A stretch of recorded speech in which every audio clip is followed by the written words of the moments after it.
Here today to talk to you about a pretty cool little deal that I've had for some time, and just it's just been so handy to have it around with me. So I thought I'd share it with y'all and show you how it works, and talk about my. This isn't really a bug out bag. This is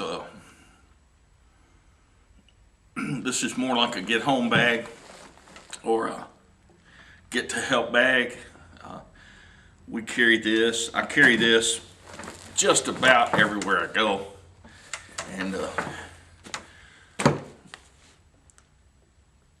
if Brian and I go canoeing, I toss it in the canoe. I very rarely ever use the shoulder straps. I just carry it by the carrying handle here and set it in the canoe or set it in the van. And goes everywhere pretty much that I go. Kind of like my Glock 17. It goes pretty much everywhere I go. It has for the last 24 or 25 years. I've actually had this shoulder holster longer than I've had the Model 17 Glock, but I bought the shoulder holster in 1989. Talk about getting your money's worth, you know. And it still works good and fits like an old hat, but I know you've probably seen pictures of us canoeing and things, and you've seen I got the Glock 23 with me. But you've also seen sometimes it's in a different configuration. Let me show you how that works, okay? So, go ahead and unload that.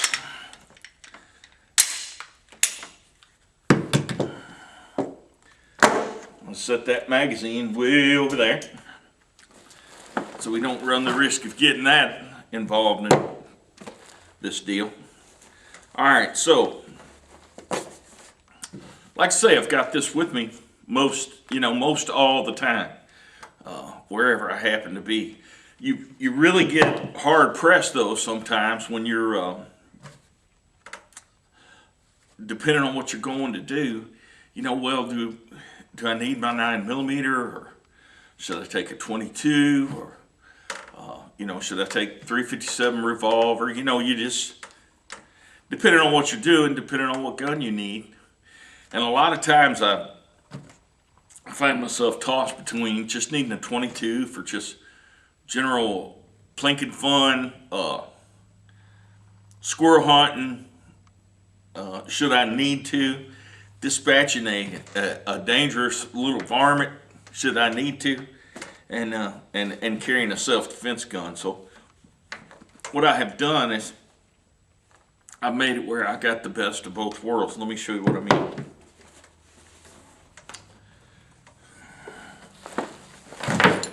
On the bayonet side, I keep in the big pocket here. Let me find the pull tab. See my magnesium fire starter here, and it does work. I'm not going to show you everything I keep in the bag, because if I showed you everything I keep in this bag, I'd have to kill you. It's I keep pretty unconventional things in here.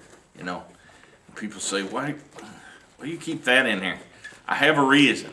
Okay. I'll give you a small example of one of the things I keep in here is a waterproof pack of cannon fuse. Okay, because you never know. Okay. All right, let me find it. I'm sorry. It's on the tomahawk side. Let me turn that tomahawk around that way before I cut myself to pieces, because it's razor sharp. All right, what I have in here is an Advantage Arms conversion for my Glock 17. Also, what I have is a pistol brace. Yeah, this is the Endo Tactical pistol brace for a Glock 17. So what I can do, I can just take the top off of my favorite gun,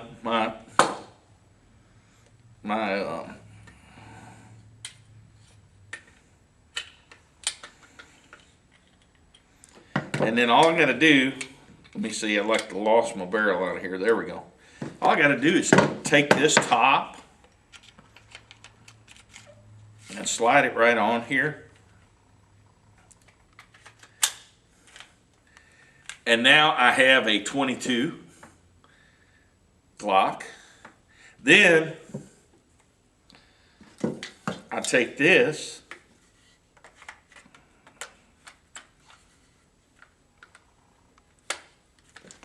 and seat that up in there. And there's a little pin that you can put in this hole. It just kind of keeps it all together. Now, I believe also on this side, yes, I have magazines. First of all, I have a 33 rounder for my Glock 17 and 9mm, but I also have these, which are 22. As you can see, they have 22 rounds in them. I keep these in here. Also, takes me a minute to figure out what pocket in here, depending on how I'm looking at this thing. Maybe this one right here. Hopefully I won't ever need to get it out in a hurry. It's kind of a planned thing. Yeah. This is a AAC Pilot 2 suppressor, and it just screws right on here.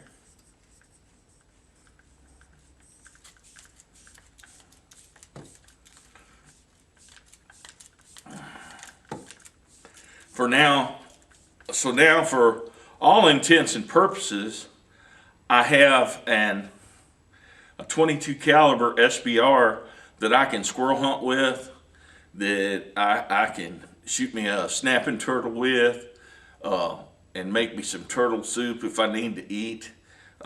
Just an all-around general cool little item. And you know, when the squirrel hunting's over and darkness falls and you need to get back to self-defense, it's just as simple as taking this off.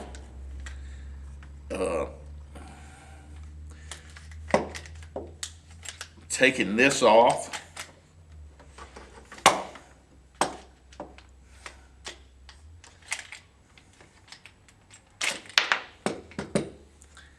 And taking that out, and you're ready to go. Take this back, take this back. Now you're back to 9mm.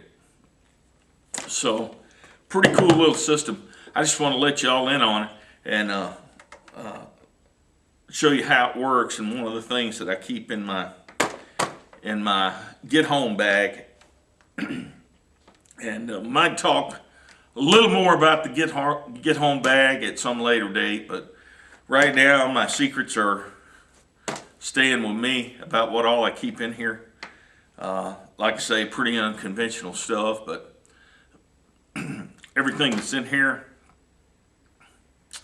I feel like someday I might have a very valid need for having it in here. And you know,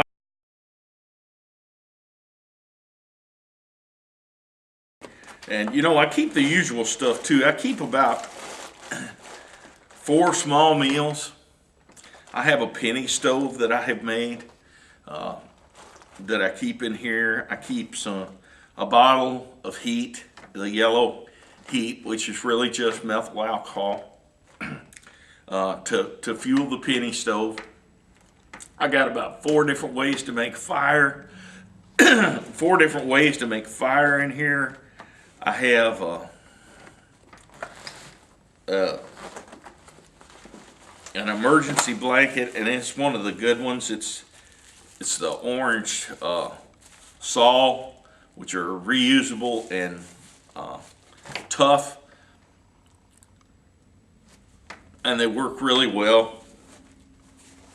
So I keep one of those in there. They're not like the 29-cent eBay emergency blankets. It's actually a really good survival item.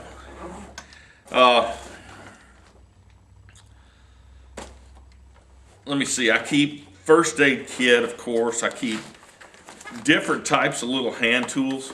I keep like these metal tins that you get with things. This, of course, came from a Kimber Pepper Blaster, and I just put things in it. So if I just need to grab something to throw in my pocket, if I'm walking across, away from where everybody else is, and it has matches in there. It has a scalpel in there. It has a little bitty Leatherman tool. I have camouflage, non-stretch braided fishing line. That can work for two or three different things. You can make a snare out of it.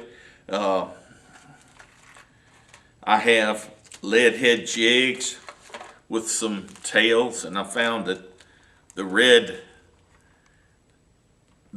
jig bodies with the white tails, for some reason, catch a lot of bluegill.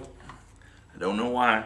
I keep a glue stick in there, so I can heat this glue stick with a lighter, which I also keep in there, with matches.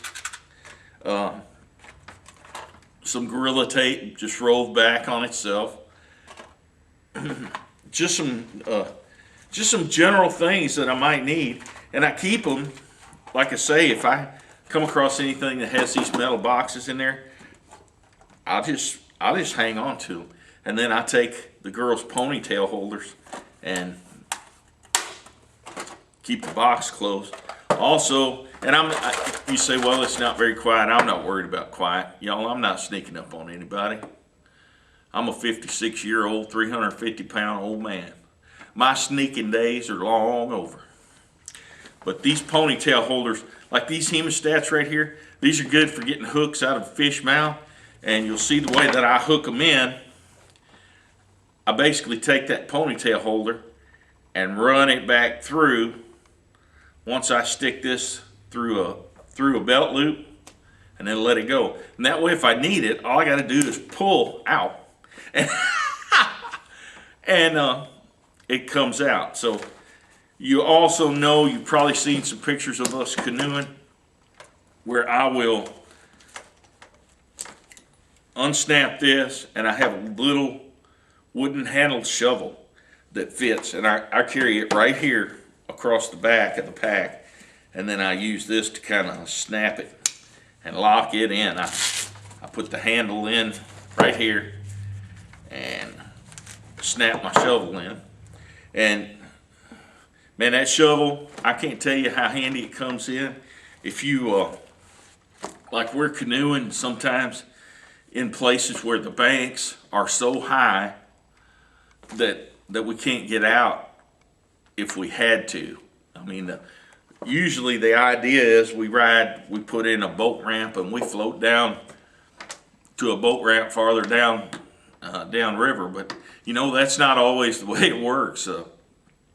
We always keep a good rope with a grappling hook too, because you may be in a fast current and you may be coming up on an obstacle that your canoe can't get over, and rather than get trapped or get hung up and drowned underneath an obstacle with a strong current, we like to be able to throw that rope out with that grappling hook, stop that canoe, and we can actually get to the bank and use that shovel. We can dig footholes, regardless of how steep the wall is. We can dig footholes and climb out of the river or the creek, whatever the case may be, in a bad situation. Also, obviously if you have to go to the bathroom in the woods, you want a way to do it sanitary. You just take that little shovel with you. You dig a hole and you bury the mess you make. Okay. So a lot of uses for a shovel, and like I say, some of the other stuff in here, I'm not going to tell you what all I keep in here. I know people who, I keep a Sharpie, a good Sharpie, and make sure it's good, because they do, believe it or not, they do go bad. Now that one I've had in there for 5 or 6 years, and I was amazed that it still works as good as it does. But yeah, we got some Cannon Fuse. We got tourniquet. Usually my first aid stuff I keep right here in the smallest back pocket, so you can keep track of it. This is a tourniquet. It's one of the new styles. First aid stuff. Again, these metal boxes, they're kind of crush proof, and I just use those ponytail holders for keepers. And I mean, I'm not gonna open them. You can imagine what kind of stuff I keep in here. I keep there's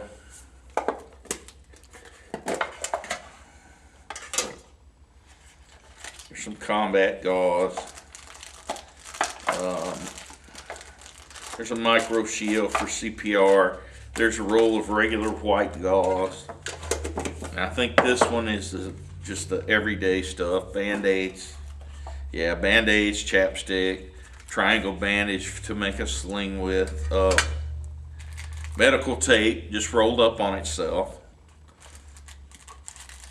Obviously Band-Aids and alcohol pads, and I got some little saline flushes in here. They're good if you know, for flushing out your eye, if you get something in your eye. Or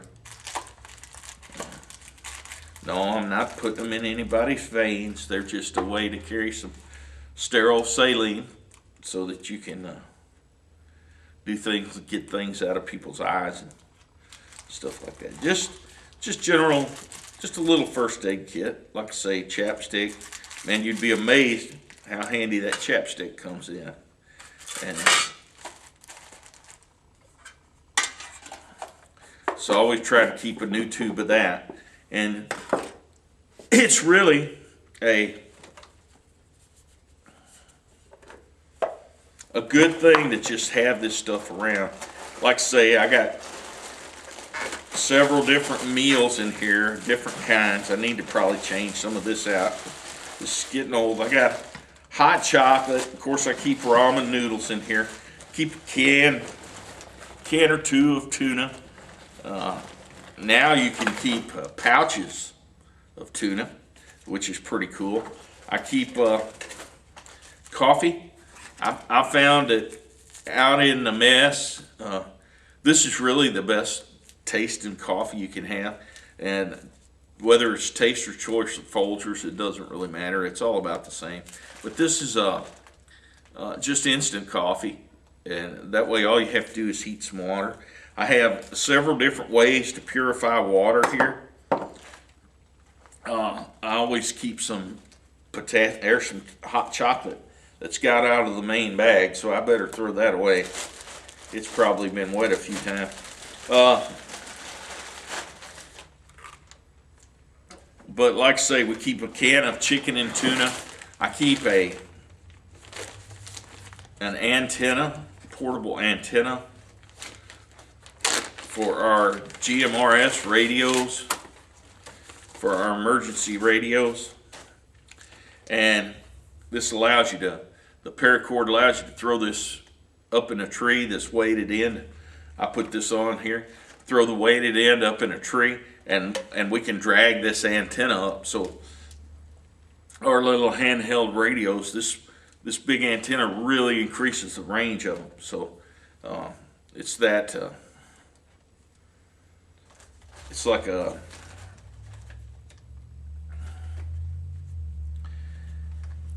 dual band J-pole antenna designed by Dr. Ed Fong, and he actually made it, or his students make it, and they sell them and use the profit from selling them to go into their research. He is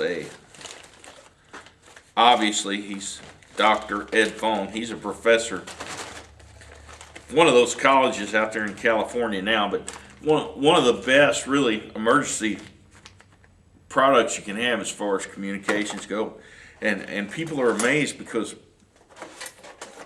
you know, there's a lot of places, believe it or not, still in our area where you can go and you don't have cell phone coverage, or where we go anyway. And so you need another way to communicate.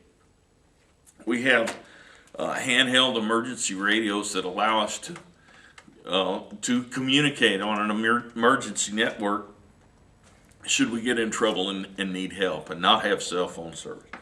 Also, now, I generally don't carry this many, but my bag of zip ties actually broke, and so I just stuck them all in here to keep them from getting scattered all over the place. Like I say, I've got a penny stove. I have all of it's trapped up under here, and I got a stainless steel cup that I can cook with. I have, like I say, tuna. Got several different flavors of tuna, and I have I guess I'm out of the cans of chicken. You know why? Because I like that much better than I do tuna. So I need to go get me some. But that's pretty much for one pocket. See, that's just the biggest pocket that I just emptied. So, and these, of course, go back in my first aid pocket. I'm going to slip them back in there right now. And that's the way it works. You don't have to be a genius. Just think of several things that you want to carry. And I told you there's some things in here I'm not going to mention. But here's another smaller emergency blanket rather than that big one I had was actually a bivouac sack. These things right here, awesome. And all this is a waterproof match container, but I'm talking about what's in it. And I don't have any clear water with me right here, but I can use coffee to show you. This is just a compressed coin. Okay, that's what they call it. What do they call it? Yeah. All you got to do is touch it with some water and it starts swelling. I'll do it with coffee. It starts swelling and it allows you to open it up, unroll it, and now this one obviously is done with coffee and not water, but you get a good, tough, little wet wipe. And man, I can't tell you how handy these things have come in. We go out to a restaurant and we're eating ribs or hot wings. We take a couple of these and just set them on the table. And when we need them, we just take our glass of drinking water and just pour a little bit on them, and they swell up. They are absolutely one of the coolest things I have in my bag. And we just keep them in this waterproof match container. Obviously, you don't want to let water touch them until you're ready to use them because they swell up. Brian actually left his lid loose on this and got some water in it. And man, he played heck digging those things out of there because they swelled up in that match holder. I always have a box of standard velocity 22 long rifle ammunition in my pack.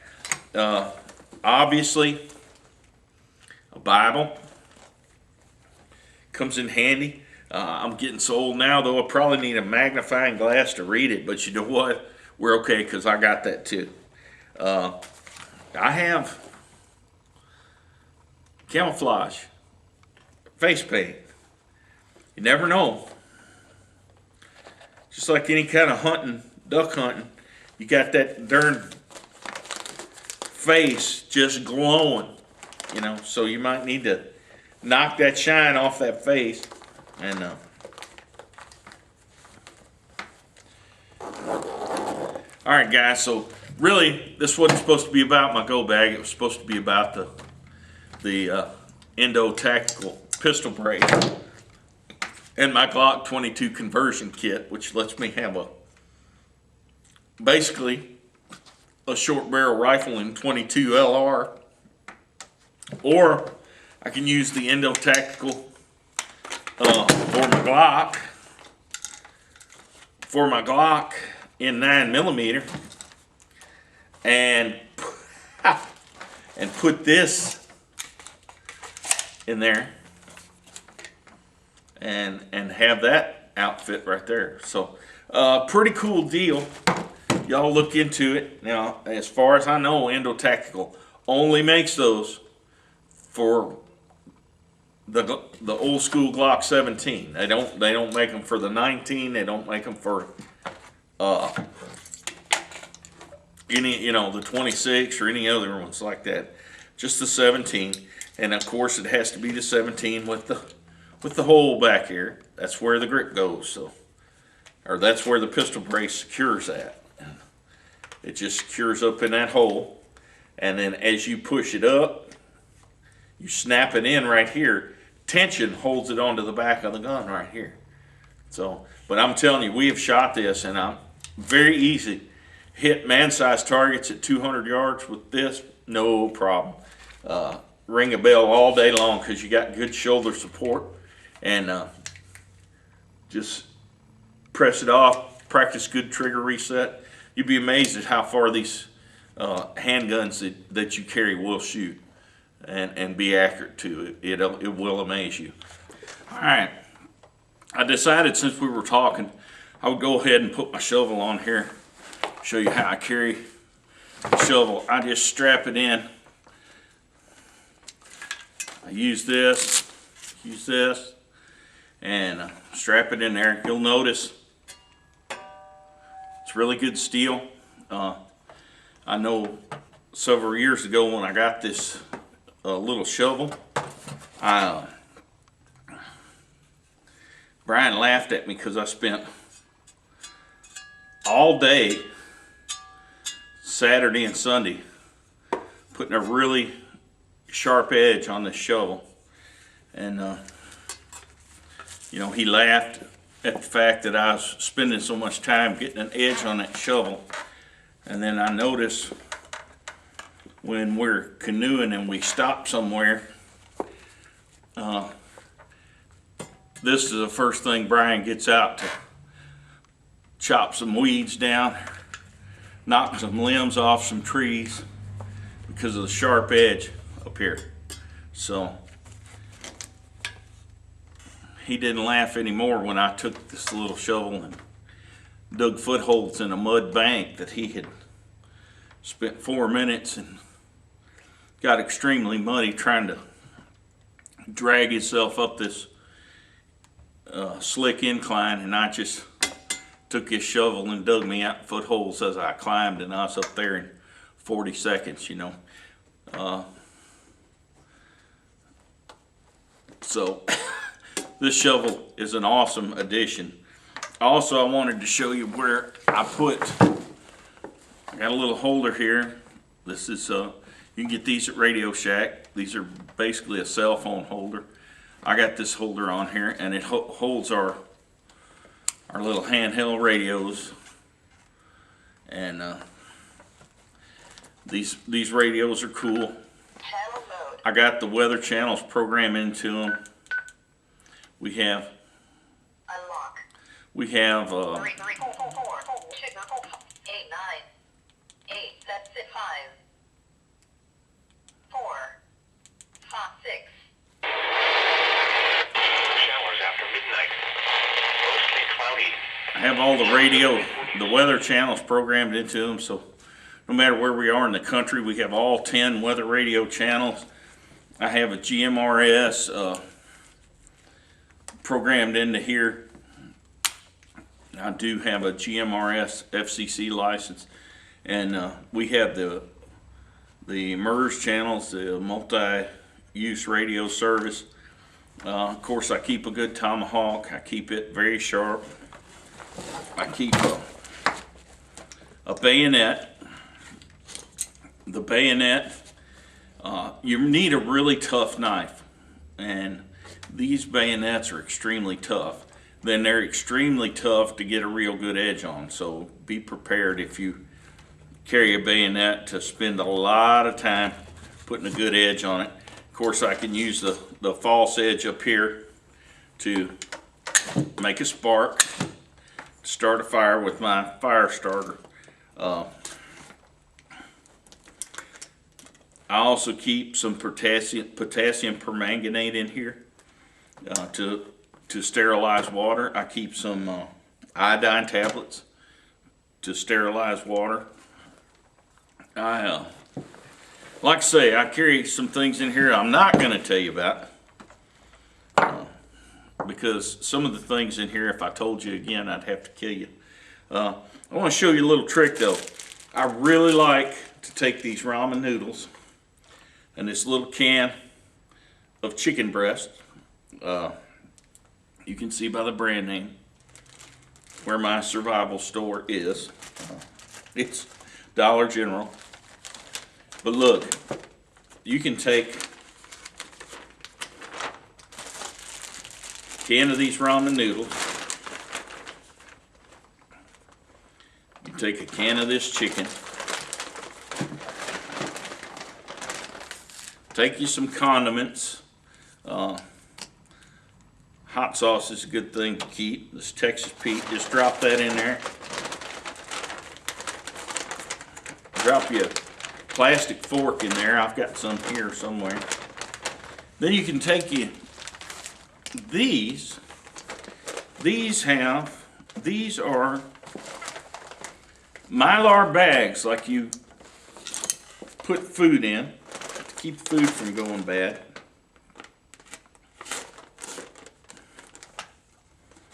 And I'm going to go ahead and open this because this is a bag I had sealed because my oxygen absorbers in it are in it. Now, believe it or not, ramen noodles will go bad after a certain amount of time if you let them stay in the air. So what we do, I just take this, and I want to show y'all something. You know what this is? If you don't know, I'm sure your wife can tell you. This is a hair straightener. Just take this hair straightener on these Mylar bags. Do that right there. And that seals up my oxygen absorbers. And that puts an airtight seal on the end of that bag. So what I do is I just take one meal at a time. One meal at a time. Go right up here. You got little tabs cut right here to make it easy opening. Throw in an oxygen absorber. Just start here at this side. Drag this thing across. And it puts a good airtight seal on this Mylar bag.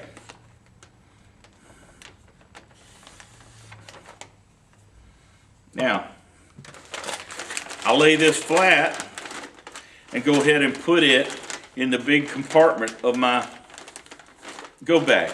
This is one meal. You can do the same with the tuna. Drop one in there. You can even drop you some crackers in there. I like these crackers. They're really good.